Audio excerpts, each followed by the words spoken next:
আমি তো এই জীবনটা আমি কখনোই চাই নাই, এই জীবন আমি কখনো চাই নাই।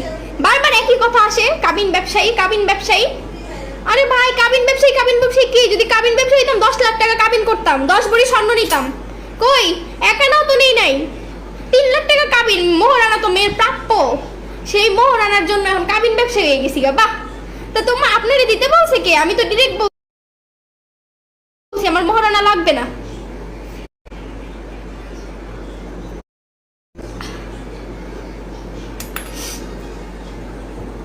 একটা মেয়ের লাইফ শেষ করার জন্য একটা চরিত্রহীন পুরুষই যথেষ্ট। এখন আমি পরিবর্তন কেন হই জানেন? কারণ বুঝাই যে এই মেয়েগুলোর পিছনেই, মানে যে মেয়েগুলা এরকম ভাবে থাকে ওদের পিছনেই বিবাহিত ছেলেরা ঘুরে। ওদেরকে ভালো লাগে, ঘরের বউ ভালো লাগে না। ঘরের বউ যে এরকম ভাবে থাকে তাই ঘরের বউ ভালো লাগে না। তখন না আমি প্রতিবাদ করতে পারি নাই কেন জানেন? কারণ আমার ভিতরে কথা আসতো না, মানে আমি কোন কথায় বলবো সেটা বলতে পারতাম না। আরেকটা কথা, উল্টা পাল্টা যদি কোনো পুরুষরা কোন আমার ইনবক্সে কোনো মেসেজ দিবেন না। আমি কারো কথা শুনি না, কিন্তু এখন অনেকের মনে প্রশ্ন, এই শর্মিলা তো ভাইরাল হওয়ার জন্য ওই লোকের বিয়ে করছে, এই শর্মিলা কিরকম চেঞ্জ হয়ে গেছে। শর্মিলা কেন চেঞ্জ হয়েছে সেটা আপনারা বুঝেন? একটা মেয়ে কেন এগুলা করতেছে? এই শর্মিলা কখনো ব্রু ফ্ল্যাগ করে নাই। এই আমার এখন 19 গিয়ে 20 বছর পড়ছে, 20 বছর বয়স আমি কখনো ব্রু ফ্ল্যাগ করি নাই। এই যে শ্যুট করছিলাম একটা ব্রাইডাল শ্যুট, সেই ব্রাইডাল শ্যুটে গিয়ে আমার ব্রু ফ্ল্যাগ ওই আপু, পার্লারের আপু করে দিছে, মানে যার কাজের জন্য আমি গেছিলাম শ্যুটের জন্য সে করে দিছে। তাও আবার বলছে কি আমি ব্রু ফ্ল্যাগ করবো না, মানে ব্রু ফ্ল্যাগ করবো না, এমনিতে দেখি বললো ব্রু ফ্ল্যাগ করে দিছে। সেটা নিয়ে অনেক কথা হয়েছে। পরে আমার আরেকটা বিয়ে হবে, আমি আরেকটা হাঙ্গা করব, এগুলা নিয়েও কথা হইতেছে। কেন ভাই? মানুষ তো 4-5টা বিয়ে করে এখনো রানিং বউ নিয়ে ঘুরতেছে। 2 দিন পরে নাটক দেখতে পারবেন, নাটকের তো শুরু হয়েছে মাত্র, শেষই তো হয় নাই।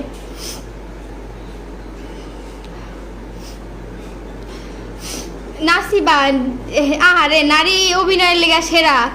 হ্যাঁ, পুরুষ তো অভিনয় করতে পারে না, পুরুষের অভিনয় মারাত্মক অভিনয়। পুরুষ মানুষ যে অভিনয়গুলো করে না, এই অভিনয়গুলো একেবারে সবচেয়ে মারাত্মক। এই অভিনয়গুলো মেয়েদেরকে ধ্বংস করে দিতে পারে, বুঝতে পারছেন?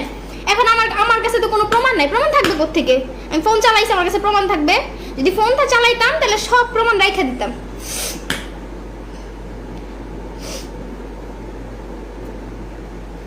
আমার জীবনে আর ভালো কিছু নাই, বুঝতে পারছেন? ভালো কিছু থাকলে আমি ভালো কিছু কেন পাইলাম না?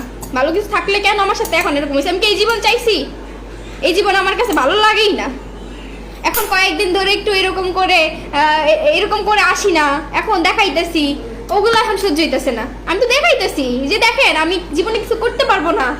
একটা সবসময় মনে একটা কথা বলোই তো, তুই জীবনে কিচ্ছু করতে পারবি না, তোর দ্বারা কোনো কিচ্ছু সম্ভব না।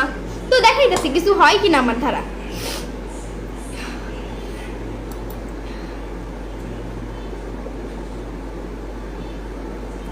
সেই যে গুজে পরপুরুষে দেখানো ভালো না। আমি তো কোনো পরপুরুষে দেখাইতে চাই নাই।